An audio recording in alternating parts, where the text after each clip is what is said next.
Welcome to Talent Buzz, where I interview SaaS companies on how they do their talent acquisition. In today's episode, I'm joined by Edward Ford from Supermetrics, and he's sharing the story on how Supermetrics scaled their marketing team from 4-person to plus 30 people in their team. So a lot of great learnings coming up. And one interesting thing that I always notice when people are changing their jobs is why they are doing that one. So let's start things off. Why Edward decided to join Supermetrics back in the days? Yeah, it was a few years ago now. And at that point, I had been working in an agency specialized in working with B2B SaaS marketing companies in particular. You probably know it quite well, Advanced B2B.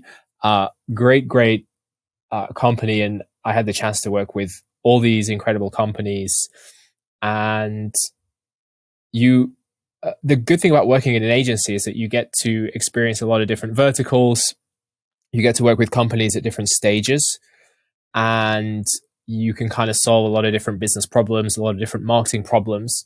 But the kind of flip side of that is that you don't really get to go too deep into the work you do with your clients. So you have a limited amount of time to work with each of the clients, and maybe you're working on part of their marketing, or you can't really get too deep into working with the product team or the sales team. And so I had been working at Advanced B2B for close to 2.5 years, and I'd always felt that the next opportunity or the next thing I wanted to do would be to go in-house and just experience what it's like to work inside a SaaS company, which is something I hadn't actually done at that point, despite having jumped between in-house and agency roles. And then Supermetrics had kind of started popping up a bit on my radar. It was a little bit not so well known at that point. And this was probably around 2018, towards the end of 2018. And initially I thought it was an American company, but then I found out that they're a Finnish company based here in Helsinki, and I got to know a little bit more about the company. They had very strong business numbers, phenomenal growth, a sort of success story that no one had heard about, in my opinion.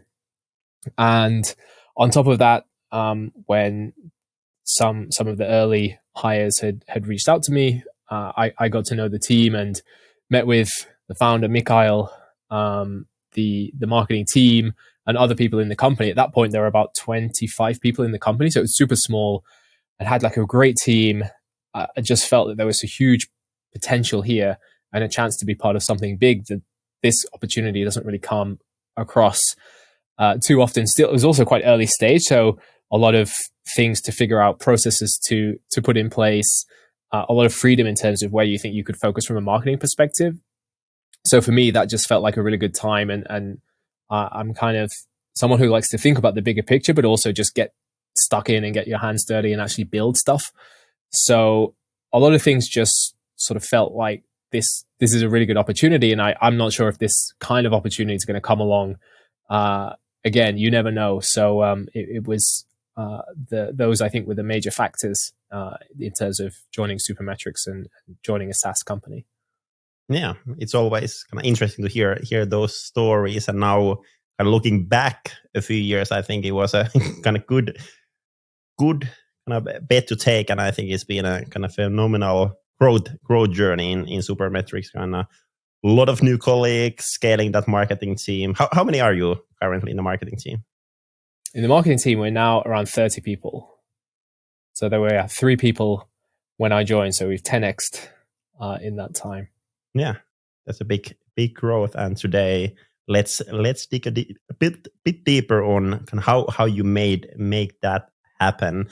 And actually, where we could start things off is that I'm kind of, every time I'm talking with someone working in a SaaS company, they are always in a situation that kind of everyone there needs help. Like, hey, I need a content marketer, or I need a paid ad specialist, or I need a salesperson, or whatever.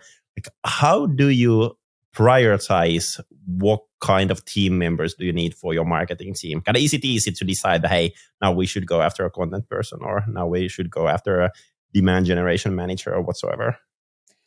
Yeah, it's not an easy question to answer. We had a lot of discussions around this, and we often spoke about, okay, who should we hire next, or how should we build out the team? Because I think marketing is such a broad discipline nowadays that one department runs so many different things. As you said, there's all these different channels, specialists, and particularly within SaaS, it's not just about awareness and acquisition, but it's onboarding, it's activation, retention, customer marketing. It's the whole life cycle. So you could probably, when you're coming up with a next hire, there are probably 15 to 20 different directions you could go. But I think it really depends on your stage. Just where are you on your journey? And also the other important thing is your go-to-market. So how are you bringing products to market? How are you selling products? What kind of channels are working for you? How do you distribute your product and so forth? And that might inform your decision, and that might help. So I think kind of really thinking about where you are as a business, what your go-to-market is, and where you think you can get the kind of the next stage of growth. Where is that going to come from? And then that should inform whether it's content, whether it's paid, whether it's partner, and so forth. I think another big consideration is, are you self-serve or are you sales-led, or are you doing both? Because I think that can also inform the kind of hire you might want to take. So that if you have, for example, a lot of opportunities coming in already just through natural demand or through your existing marketing, but you have huge inefficiencies in your sales funnel, you might want to look around there for a hire. Or if you have an awareness problem, or if you have a category problem, you're going to want to look into a really good brand marketer who can kind of put that narrative together. But I think kind of as a good rule of thumb, if I had to pick out 3 roles to consider early on, I think a kind of all-round generalist who can just do a lot of different things. Because as I said, marketing is top of funnel brand awareness. It's some form of content. It's conversion and website optimization, it's onboarding, it's product marketing, it's everything. So having someone who's a bit comfortable with doing all those things is probably a good place to start. Then I think a product marketer is going to be one of those first places to look at. I think that what's really important, whether it's self-serve, whether it's sales assisted, regardless of the go-to-market, you need to have a really good, really efficient bottom of funnel, so that when you bring in new opportunities, you're actually converting, you're speaking to customers, you have that figured out. If you're working with sales, start building those good processes up front, and don't build marketing and sales debt, don't build CRM data debt.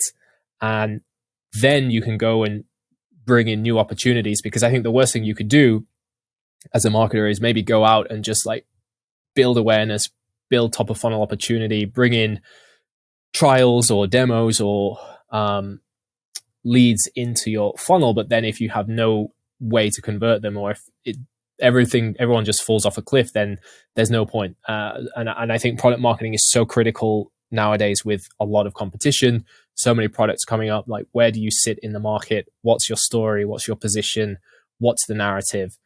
So I think that is a key hire. And then I think, again, kind of depending on that GTM, depending on the stage, depending on what's working for you from a channel perspective, bringing in a relevant specialist, whether it's performance marketer, a content marketer, community, brand. There are a lot of different levers you can pull. So these would be my considerations for this kind of, who do you hire next, or who do you hire first?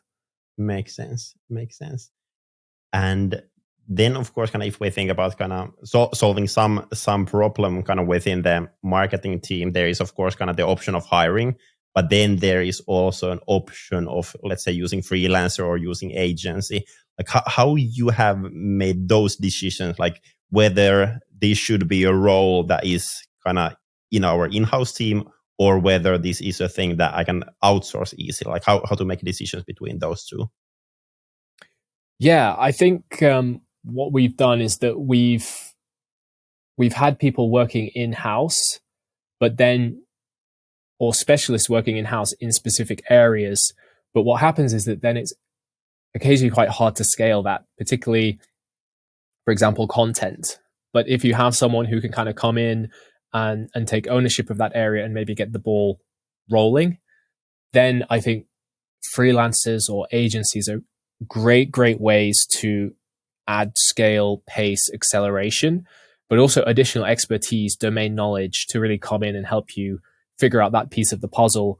So you could bring in an agency to kind of help you just figure out what the content strategy is going to look like, but then also execute on production. Because I think that's often what you need to do as an early stage startup or scale up. You just need to ship and execute quite quickly, and freelancers and agencies and external partner help can help you do that. And then I think as well as an area where you're perhaps not sure if it's going to work for you, then bringing on a freelancer on a temporary basis to kind of help get things set up, even if something isn't going to show instant results, but you can then have a slightly less risky investment as opposed to bringing someone on or building an entire team and then find out that for some reason that just doesn't work with your go-to-market, and then you're kind of stuck. So it's a good way to test and experiment as well. Yeah, exactly. One thing that I found out when kind of talking with SaaS founders or team leads, kind of when they are hiring people, I feel like there is two kind of strategies that companies are using. The other one, the better one, on my opinion, is kind of really thinking of recruitment as a kind of strategic investment, thinking like, hey, what kind of talent I need in 6 months or 12 months or 24 months. And the other tactic is oh no, I need a marketer in 1 month. Help me.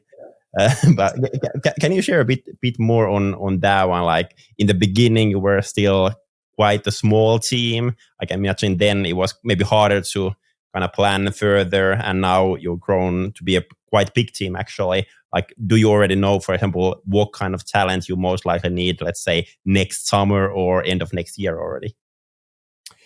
Yeah, I think it's always hard, regardless as to the stage. I think in terms of the approach, I think ads has definitely been the former in terms of more planned and thoughtful in terms of, okay, where do we want to invest in next and what makes sense? And I think the fact that we had a lot of difficulty answering that question was because there's just a lot to think about, and it is the most important thing at the end of the day. It's super strategic because essentially in this business, it's the people that make things happen and do the work. And so these decisions are the most important you will make.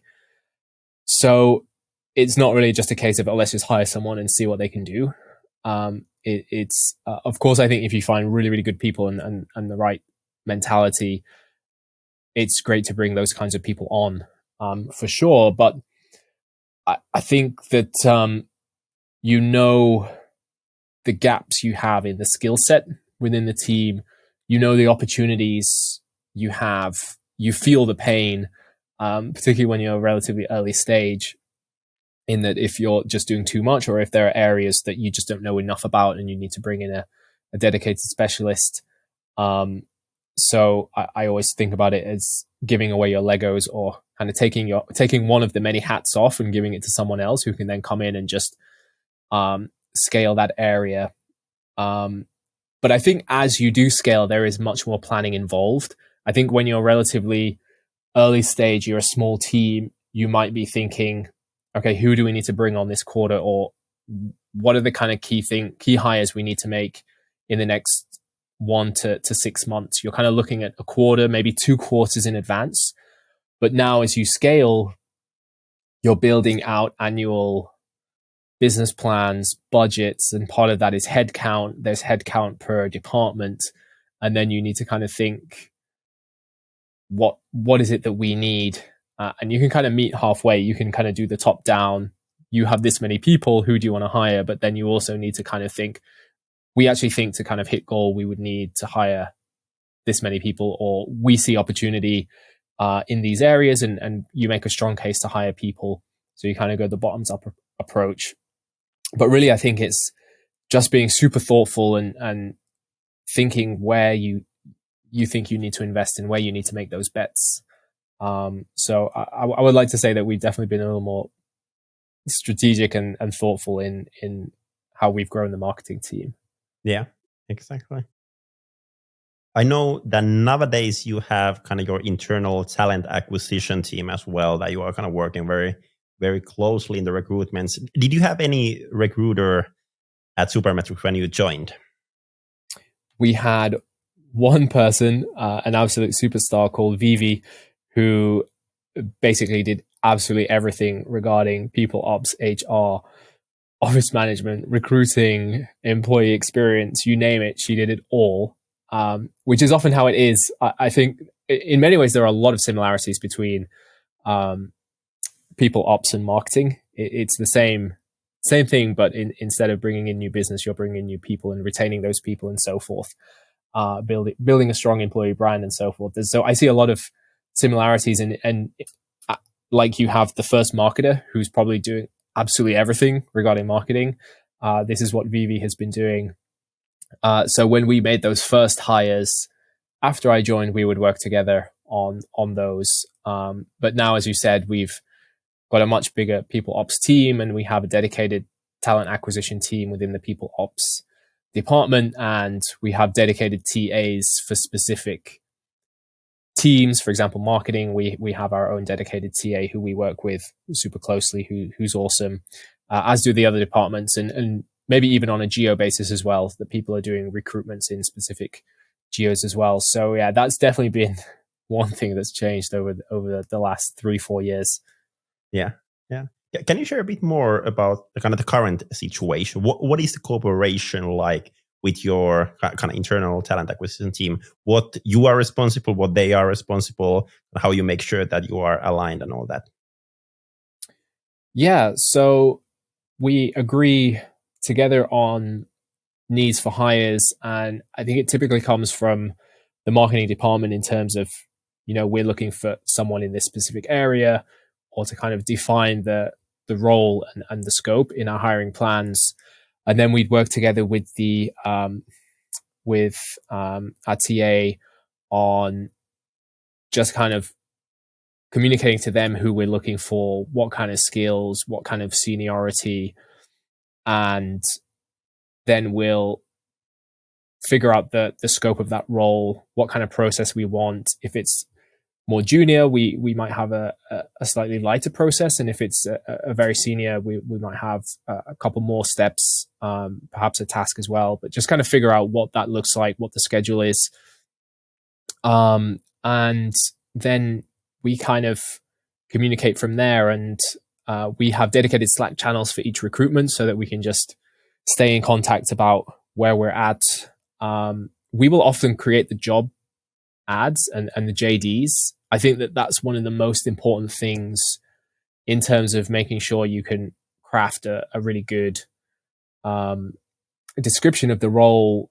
You obviously know it as the hiring manager, and in many ways it's like product marketing. So you really, really have to think of the story and how you tell it and how you communicate it. I think at times we can be a little lazy with this. So we spend a lot of time on that and making sure that we put together something that we think will speak to the kind of people that we're trying to reach. And then our talent acquisition team will do the initial screenings of shortlisted candidates who we think look really interesting, and then we'll kind of be brought in for the second round, and we kind of take it from there. So that's kind of how we work together on these. Yeah, exactly. Have you noticed a big difference kind of when you joined? Supermetrics wasn't that well known, and now I think in Finland most of people know Supermetrics, and I think globally you are getting more and more kind of famous as well. Like how that one has affected kind of hiring? Is it easier to get people excited, and are you getting more kind of high quality inbound applications when you are kind of getting your brand out there more and more? Yeah, it's definitely easier now, particularly in Finland and maybe other Nordic and European markets where there's a lot of noise about us, and we're just a lot more well known, particularly with our home market. Like I said, I wasn't even sure Supermetrics was a Finnish company at first, and then I realized it was. And now we've been in the press a lot, won several awards, even from the president of Finland. So the visibility has had a huge impact. We're much more well known here. So obviously it's great to have that behind you, it just makes it a lot easier. And we started seeing at one point people reaching out from a lot of other big companies, big tech companies, who wanted to then move to Supermetrics, which hadn't been the case a couple of years before then. So that was definitely impactful and noticeable. I think in some other markets, it's still maybe similar to what it was in Finland 3-4 years ago, where we do have some visibility. We're known in some circles. I think the fact that we are MarTech and our product is used by marketers makes it a bit easier for us, at least in the marketing team. Whereas perhaps in other areas, people might not know us just because we're not on their radar as one of the tools they might use in their stack.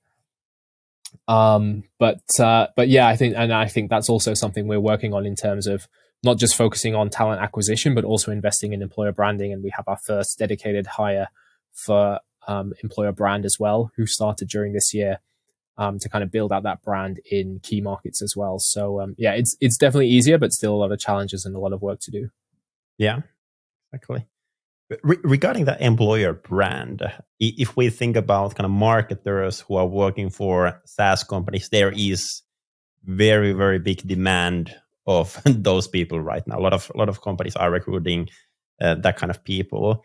How do you think that kind of you are different? Kind of you mentioned earlier there, kind of the pitch why you move from agency to a kind of in-house role. I think that kind of pitch works for people that are coming from agency and thinking whether they should go for in-house role. But other than that, kind of being different on the market has been easy to kind of find out those differentiating factors for Supermetrics as a workplace. Yeah, so I think the things that we've really focused on have probably been three things. I think the first thing is the culture.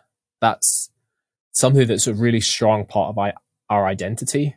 And one thing that I found quite amazing during my time here is that, yes, we've scaled the business. Yes, we've scaled internationally, but we've also been able to scale the culture. Even though we're much bigger, there's still a very similar feeling today as there was when I joined. And the kind of things that we value and the things that we stand by, the way we work, the way that we set ourselves up for high performance and delivering ambitious results, and being quite focused and demanding on what we expect, that's still there. But at the same time, it's very authentic. There's no sense of unnecessary hierarchies, or there's no feeling of sort of losing our roots. Mikael is a really, really down-to-earth guy, our CEO and founder, and he's really been able to kind of bring that along with us, that focus on high performance and results, and yeah, we're quite demanding, but at the same time very down to earth, and it's a very, very good place to work from that sense. So I think that's been one thing, and highlighting that and showcasing that has been key. And Mikael himself is still involved in every single recruitment at the end, with a final chance for everyone to meet him who's going to come into the business, so that they can speak with Mikael, ask him anything about the company, the story, the business, the culture, but also as well for Mikael just to know that everyone who's coming is going to be a great fit for the culture. So I think that's been one strong thing. I think as well that as we've grown so much and people have seen the story of Supermetrics, that when companies grow, particularly when they grow quickly, then the people in the business grow quickly as well. So you know that if you're joining Supermetrics, the opportunity for career growth is going to be there, because what's interesting is that when you solve a certain number of problems, or when you've grown to a certain size, you then need to figure out, okay, how do we get from here? Because when you're at 50 million, it's a completely different company than when you're at 5 million. So even though you're working in the same area, it's just a completely different business case. So you learn to operate in companies of different sizes, even though it's the same company. And then I think as well, tied to that are the people and the other people you'll work with, in that there is quite a strong culture, and it's not the easiest place necessarily. to get into. So you know that other people here are going to be really good, really solid, and that that you're going to be working around other really, really good, ambitious, smart people. So I think those have probably been some of the things that we focused on in our communication and to kind of differentiate Supermetrics from other companies. Good points. Good points. I think it's always kind of hard to find what are those kind of factors. And what I've actually noticed, kind of, even though kind of companies want to believe that they are different, I think in the same time it's hard to be kind of completely different to other growth companies. And I think at the same time, for example, what we've tried actually in our communications as well is also saying that we are not that different. There are those kind of factors that we want to point out, but then at the same time, not overselling our company or not overselling the place that people will be joining, because then kind of eventually you'll end up in a situation where people are joining some place that they feel like is fantastic and awesome, but then eventually it's just a normal workplace. I think so. That's super, super interesting. What's been the kind of hardest challenge while growing your marketing team, if you look at the things from kind of people perspective, hiring or retaining people inside of the team?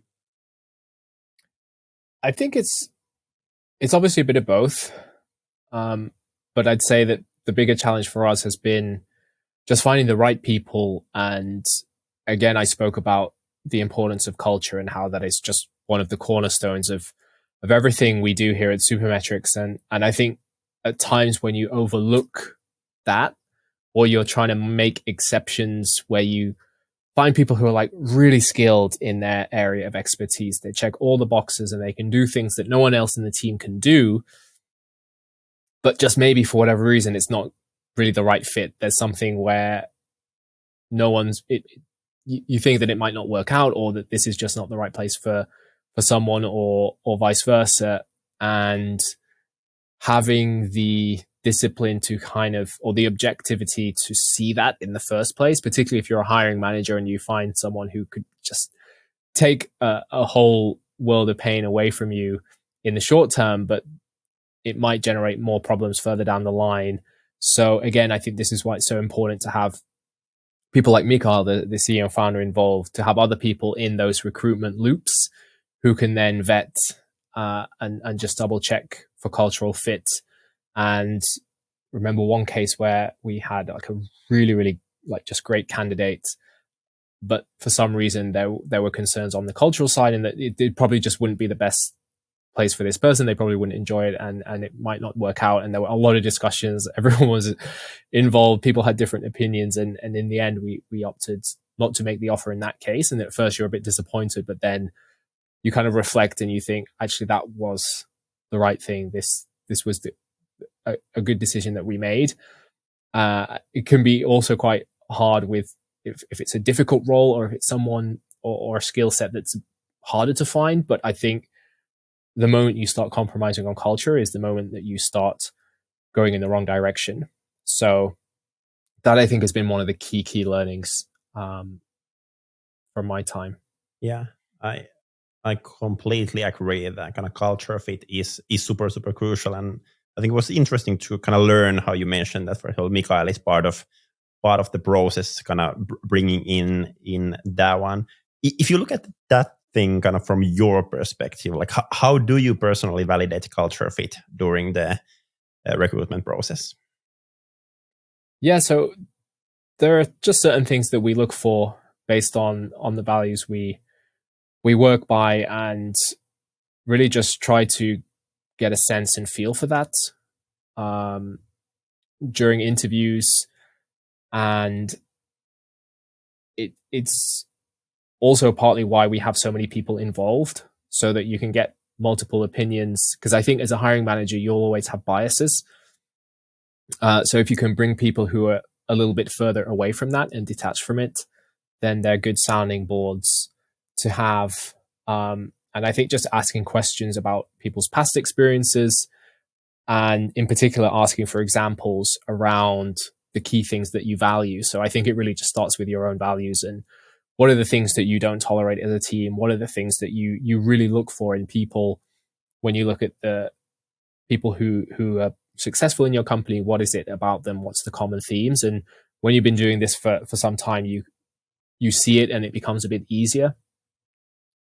So those, I think, are some of the things that we look for. And then, of course, there is the onboarding period when both parties can kind of figure out if this is the right fit as well. So that's an important part of that, because during the recruitment process, you get some idea, but both parties don't necessarily know for sure. And because as well, you sell, you spoke about being authentic with how you sell your company, that you also need to make sure that you don't over or undersell, but are quite realistic in terms of this is what it's going to be like.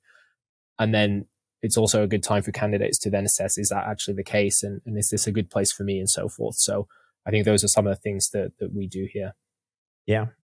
And I think on that one, there is, of course, kind of culture differences as well, kind of depending which country are you living and all that, because I feel like in some places you can really speak super openly about your past mistakes or kind of where you want to grow. And then on other places, you need to be kind of only talking about the good stuff and really be selling you. So I think there is a lot of kind of cultural differences on that one as well.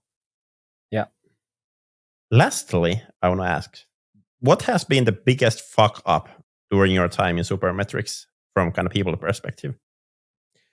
Yeah, I think I actually already answered this one on the previous one in terms of overlooking the importance of culture fit. So that's probably the big one here, which we already covered, I'd say.